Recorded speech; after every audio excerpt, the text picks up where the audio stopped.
Nous formons la prochaine génération pour relever les défis stratégiques de demain. Nous sommes dédiés à comprendre pour mieux agir. Bonjour. And welcome to our very first annual colloquium of the Network for Strategic Analysis, the Fractured International Order Implications for the Defense of Canada. Welcome. We are very happy for you to be with us. Je m'appelle Stéphanie Van Lackie. My name is Stephanie Van Hackley, and I'm an associate professor at Queen's and co-director of the Network for Strategic Analysis. Justin Massey, full professor at UQAM and co-director of the network, will also be speaking in a moment. The Network for Strategic Analysis is funded by the Mobilizing Insights in Defense and Security, or MINDS, a program of the Canadian Department of National Defense. The network is a partnership between the Centre for International and Defense Policy at Queen's and UQAM. It is the very first fully bilingual MINDS network. Our first colloquium is really about showcasing the expertise that we have within the network. This is why we've made sure that our programs reflect our main research axes, the evolution of the role of great powers in the context of questioning the world order, which is led by Jonathan Paquin at ULaval University, multilateral cooperation in international security, which is led by Sarah Myriam Martin-Brûlé from Bishop's University, and the future of defense capacity building for global partners, led by Theodore McLaughlin, Université de Montréal. The three main panels of the colloquium that we've planned for today and tomorrow are chaired by Professors Paquin, McLaughlin, and Martin-Brûlé. We also have two keynote speakers. Today at 11 a.m., Lieutenant General Mike Rouleau, Vice Chief of Defense Staff at the Canadian Armed Forces. Tomorrow at 11 as well, our guest speaker will be Professor Marina Henke of the Hertie School in Berlin, and also the Director for the Center for International Security. I would like to thank the entire network team who worked really hard and will be working very hard behind the scenes today. And I have a few last items to tell you about. I would like you to take part in our conversation by sending your questions and comments in the platform, as well as on Twitter at RAS_NSA. Nous vous invitons aussi à remplir notre site. I'd also invite you to fill out our poll that's also available on our platform. Before I begin, I'd like to hand the floor over to Professor Justin Massey, who will explain why we decided to speak to the Fractured International Order. Justin? Thank you, Stephanie. So today's colloquium has three panels that will be dealing with important issues for our network. The first panel this morning will be on the Fractured International Order. Why do we say fractured? Well, because there are at least three fractures within what we call the liberal international order. Firstly, the multilateral cooperation through international institutions that were created after the Second World War that are now questioned by some nations, including China and Russia. Secondly, promoting democratic values and the rule of law that underscores the need for international cooperation. And this is challenged by neoliberalism. And finally, American leadership is now questioned, whether it's economically, morally, or financially. In order to reflect on these fractures, I would like to hand the floor over to Jonathan Paquin, who will be hosting the first panel. He's the professor of International Affairs at ULaval University. Jonathan, over to you. Thank you, Justin. So, to echo what Justin just said, Canada has to adapt, as you know, to a new international order that's more and more difficult to predict and is also that's also seen increased conflict within its regions. And so the first panel of our colloquium will firstly deal with American leadership in a broader sense, and then we'll delve into what we see in the Middle East. Now, this panel wants to look at Chinese claims in its military activities, especially in the South China Sea. So I'd like to introduce you to our three speakers, three experts in international affairs. And I would like to say, in fact, that you can find their full bios in the PDF of our program. So I would ask you to look at their bios if you so choose. I will be looking at the short version of their bio, given that we only have a short amount of time, and I want to give them as much time as possible to speak to the issues at hand and to you, our participants, to ask questions. So three experts. Professor Anessa Kimball is an associate professor of political science at ULaval University. Her presentation is Adapting in Uncertainty, American Leadership and the Future of the Fractured International Order. She'll be followed by a presentation by Professor Ting-Sheng Lin, who's an associate professor of political science at the University of Quebec in Montreal, UQAM. And his presentation will be on the South China Sea, military aspects of Chinese behavior. And finally, Professor Thomas Juneau from the Graduate School of Public and International Affairs at the University of Ottawa, who will be making a presentation called The Middle East Between Trump and Biden. So each of these presentations will last 12 minutes. So my job will be to ensure that everybody keeps to their clock, to their 12 minutes. And after that, we'll have a question and answer period with our audience. Thank you very much for being present today. So we'll allow you 20 or 25 minutes to exchange with our speakers. And in fact, we can hardly wait to get your questions. So without further ado, our first presentation will be made by Anessa Kimball. Over to you. Thank you very much. Good morning to everyone. I'm very happy to be with you this morning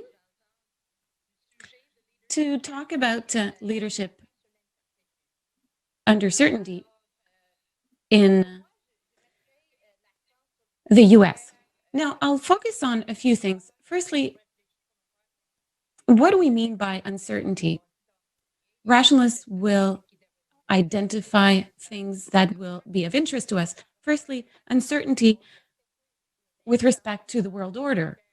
What can we envision as a future world order? And secondly, what is the behavior of other actors in the system? In that context, obviously, American leadership requires work. It needs to patch up some ties that were broken under Trump. For instance, withdrawal from the Paris Treaty, conflict with Iran, and American criticism with respect to the UN. Now, if Biden wants to ensure that America has a greater leadership role, we can certainly suspect that he'll try to patch things up with some of those international bodies. Now, with respect to American ties, we also have to understand that over the past few years, the US has withdrawn from the international scene. For instance, American soldiers that are deployed throughout the world, especially in Asia, are at a minimum since the Korean War. So that's a clear signal from the American administration that it should be worrisome to its major partners in Asia, especially South Korea and Japan. Once again, the question of the absence of attention combined with irritants between the US and China on various files, this will certainly fuel a need. And on one end, we'll see a discourse from an economic standpoint, but the US requires China to work on some areas, including North Korea. The US also needs China for Iran. With respect to Biden, believing that there will be a resurgence of the US on the international scene might be optimistic. However, I think Biden will continue with everything that's the Obama policies, leadership from behind. I think he'll continue to lead important partners, large powers. He'll want to play an important role, but we can certainly envision a return to closer ties with NATO allies, given that the relationships were quite tense under Trump. But despite that, I think the US, I mean, it's hard to say if Biden will want a leadership role in the context of difficult relationships between the UK and other European nations. Once again, some questions will need answering. Will Biden get closer to the UK, or will he let the UK do its own thing with Brexit? That's the other question. And it certainly underscores the importance of NATO, especially its military arm.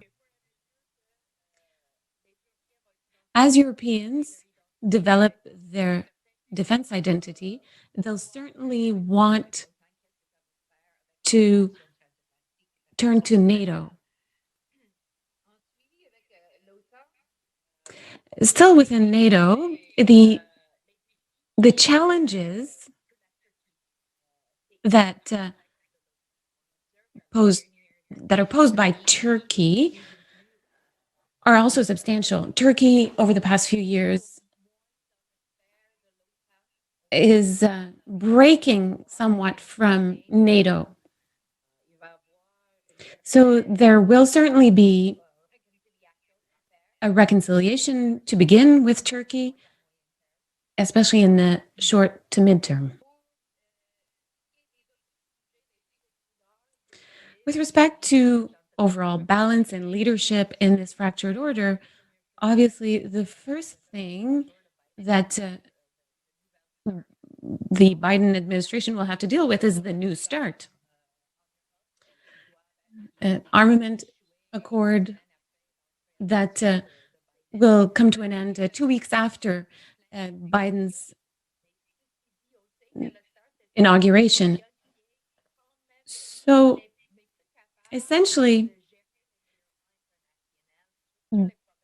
the current institutions, international institutions, are having a difficult time dealing with international issues, especially those dealing with China and North Korea. So if we want to renew this START, the START has to be seen in an international strategic context, and that's quite the task for Biden. Which leads me to a few questions. How will Biden move forward, especially with anti-ballistic projects in the current context?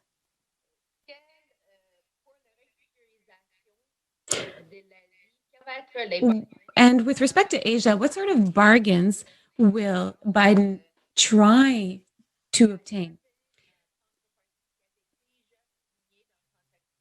For instance, in START, it's already been said that Russia will ask for sanctions to be lifted against it when it tried to annex Ukraine.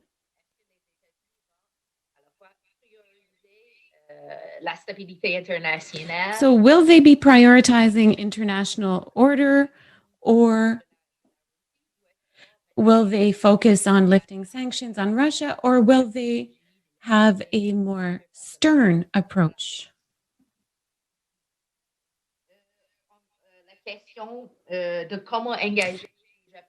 With respect to engaging North Korea, India, overall, India has been set aside by the current administration, and of course, the issue of China. I'll end on a few ideas with China. In Asia, we've noticed that the US have not invested a lot with respect to defense. They have overall, if we compare partnerships in Asia versus Europe, we can clearly see that Asian partners have, how shall I say, less credible engagements, or that they have an out. That is not the case with Europe. So, of course, this is an issue for security. China, for instance, has been taking military action in the area, and there is the issue of Hong Kong. That is a challenge for the US, and it is a challenge for its partners, the partners that promote democracy and human rights. The reason why the situation is thorny is because some partners are really important allies in Europe, and they have been letting their democratic endeavors slide, for instance, Poland. So that certainly leads to double speech. We're asking for democracy in Asia, but at the same time, we're noticing that some partners, very close partners, are letting democracy slip. Now, that is a significant challenge for the US. And I think Canada has a role to play in that sense. Canada can provide support, certainly. All this to say that American leadership will require effort. Some relationships and some files will require patching up. I don't think we can count on the same leadership we had, for instance, during the Cold War. That's not going to happen. But we're much more in the US with the pandemic. I think there will be self-reflection. For instance, yesterday, the US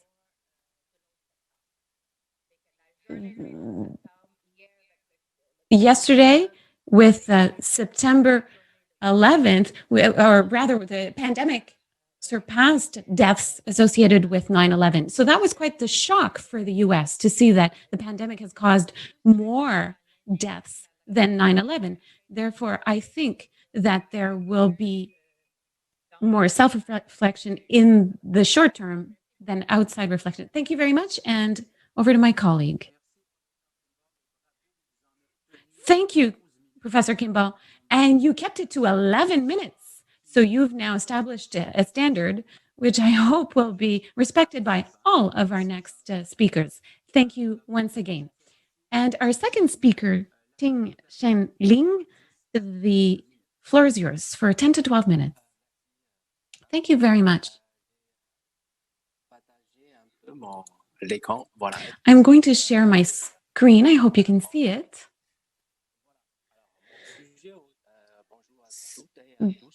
Good morning, everyone. Today's topic will be the South China Sea and the military dimension of Chinese behavior. I wanted to show you this picture that shows how, over the past few years, the Chinese have tried to conduct themselves in the South China Sea and the reaction of neighboring countries. This is a map to show you the South China Sea itself, located between China, Taiwan, the Philippines, Malaysia, Indonesia, and the neighboring countries. Here's a theoretical model that I've used to explain the South China Sea and military action in the area.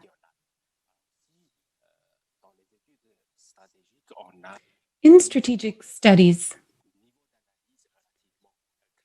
we have clear analyses. However, everything that's political, whether it's economic policy, diplomatic policy, cultural policy, all of those things are policies that are orchestrated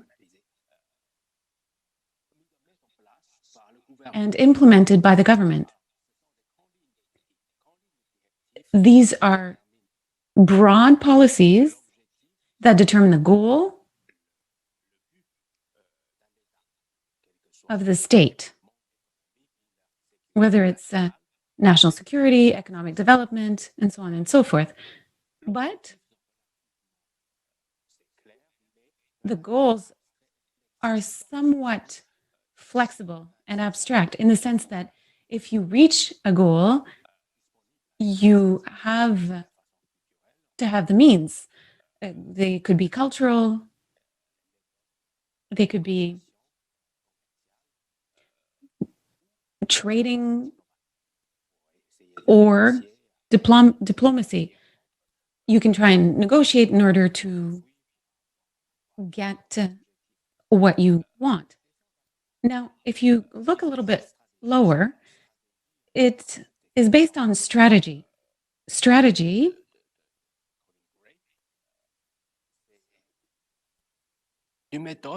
is a way to tie the political goal to the means at hand, military means, that is. So in terms of strategy,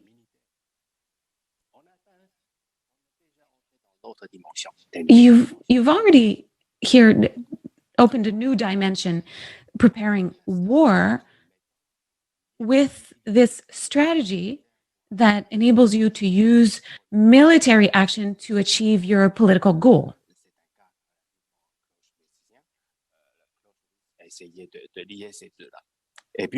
And one level lower, the operational level, this is purely preparing. So when you get to that level, the way in which we look at events,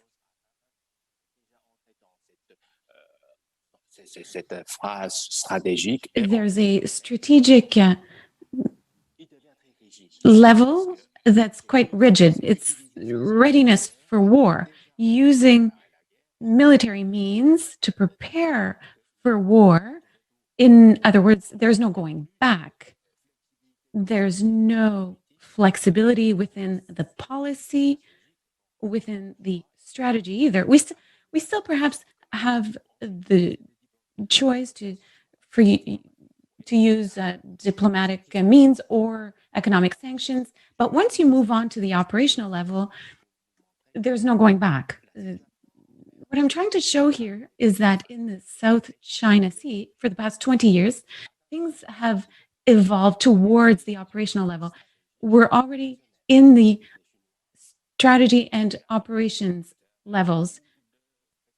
China are behind a large part of the fractured order in the area. And China is using this philosophy to prepare for something. Often, when we try to explain assertive or aggressive behavior on the part of China in the South China Sea, especially over the past decade, the explanation tends to be all over the place. Some people wonder, is it because of nationalist pressure, domestic pressure that is practically forcing the government to act in this fashion, to act so aggressively? That's one popular explanation.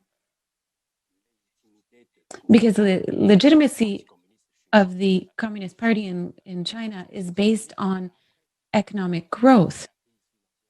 And after the 2008 financial crisis, or after implementing a development model, China has not been able to maintain as such a strong rate of growth. So it's now turning to national pride to consolidate its position. But this explanation is weak in the sense that I have a hard time believing that the Chinese government, especially after all the progress it's made through modern technologies, I have a hard time believing that this Chinese government would be pressured by its own people.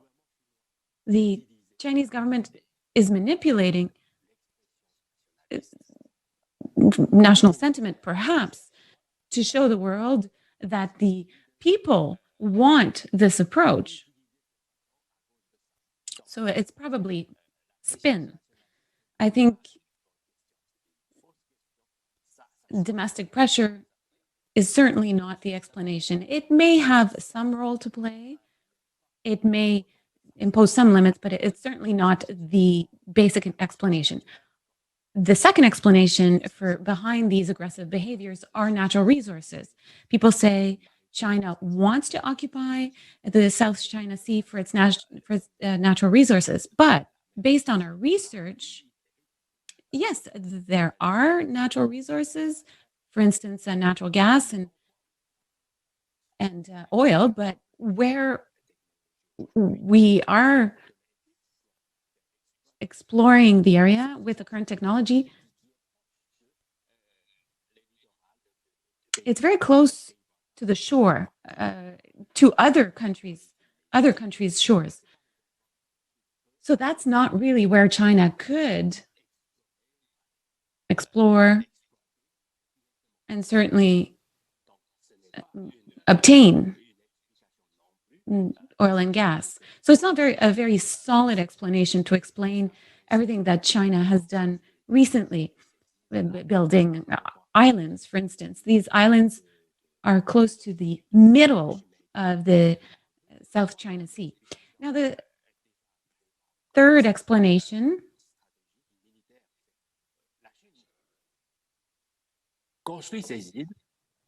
China has been building these islands and is trying to occupy the South China Sea because they've been threatened by the Malacca dilemma. That's the Malacca Strait that could threaten communications and transportation. Now, if this Malacca Strait was closed by someone, it would affect not only China, but it would also affect all of Northeastern Asia. So that would involve South Korea and Japan, who are American allies. Now, is this a viable option? Could we use this to check China's behavior? Could we envisage closing the strait it is probably an option if we were at war, but could we use this to coerce China in doing something differently in Hong Kong, for instance? Or in Taiwan? I don't think so. So these three explanations, to my mind, are not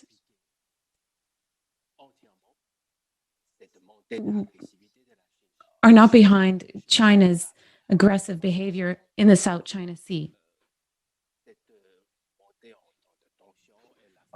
So we could see these rising tensions and new behavior on behalf of China and South China, the South China Sea, because this is a zone that is a crossing point of the strategic development of China. And secondly, it's also about the strategic development of China's military force. This involves aerospace technology as well. We're seeing a strengthening of command and control in modern operations. And thirdly, it's also about economic development. So we can't deny that these three explanations that we mentioned earlier carry some weight. Nevertheless, they can explain everything. So we need to put all of this together to have a more solid idea of why it is that China is behaving this way. So we're going to focus only on the island creation. They are creating islands within the South China Sea. Let's look at a number of points more specifically. As you can see here, you have the Subi Reef, you have Mischief Reef, and Fiery Cross Reef. These are the three places where China has started over the last 2 years very intensely to fill in this zone with small rocks and corals. There is impressive and quick building taking place here.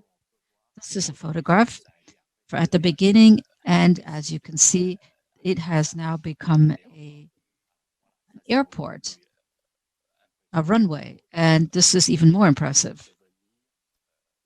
We're seeing that the island has been transformed into a military base. This is Jonathan Paquin. Could we please ask you to perhaps conclude in 1 or 2 minutes? I'm convinced that you will have questions on your presentation, and I'd like us to have an opportunity to take these, but I'd love to give you an opportunity to give us the rest of your presentation, but we ask you to conclude very shortly. Well, the problem of the South China Sea resides here, the Hai Island.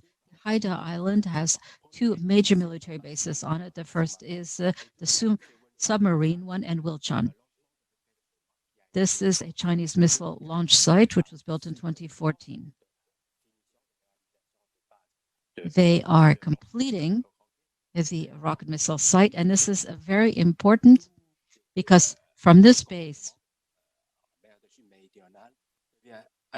all activity in the South China Sea will be intensified. That's what we're trying to understand.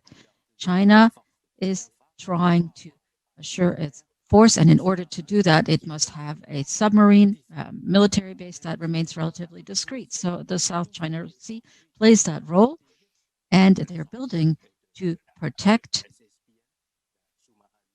the nuclear submarine, the SSPN, which carries nuclear missiles. And secondly, it is clear that China is trying to develop an international marine force, and how it controls it is important. You have rocket launchers, and the purpose is to play that particular role. And let me show you how this plays out. They have military satellites, and that has to be close to launch heavier missiles. And given the airport that they've built, they're able to guarantee the best coordination between the various services and military armaments. So these are two conditions that are brought together, and that is the most important objective, explaining the behavior of China in South China Sea, that is modernization of its military operations. So once again, that is a primary objective of China, but there is no room for compromise here. That is how I was trying to explain. That is how important this is in the military space, and this explains in large part China's behavior in the South China Sea. Thank you very much. Thank you very much, Ting-Sheng, for your presentation. We now turn to Thomas Juneau. You have the floor. You have between 10 and 12 minutes to deliver your presentation. Thank you very much, Jonathan. Thank you as well to the organizers. So I will be speaking about the Middle East, and especially I'll be focusing on the Persian Gulf, which is the area that is my area of study. And so first of all, I'm trying to understand how the transition from Trump to Biden will be affecting foreign American policy in Iran and Saudi Arabia, and what the consequences we can expect due to this. So in my discussion, I'm also going to speak to Israel. So what does Biden want to do regarding Iran and Saudi Arabia? Put simply, Biden, if we trust his recent statements and what he said in the past and what his recent advisors have said, Mr. Biden believes that the United States are too close to Saudi Arabia and they're too hostile vis-a-vis Iran. The objective is not to turn this around and to suddenly become friends with Iran. That would not be possible. That would make no sense. But what he wants is to rebalance on two levels. First of all, when it comes to intensity, he simply wants to ensure that the United States invest fewer resources, less time, less money, and less energy in the Persian Gulf. This doesn't mean a complete drawdown, but as we say, it's a certain amount of retrenchment, so it's a partial withdrawal. And secondly, beyond the intensity of invested resources, Mr. Biden also wants to have a less extreme report. So once again, a partnership with Saudi Arabia. There's no question of setting that aside completely, but less blind support and absolute support as we've seen in the last 4 years. And in the case of Iran, once again, it's a conflict situation. It wouldn't be realistic to believe that this could be settled.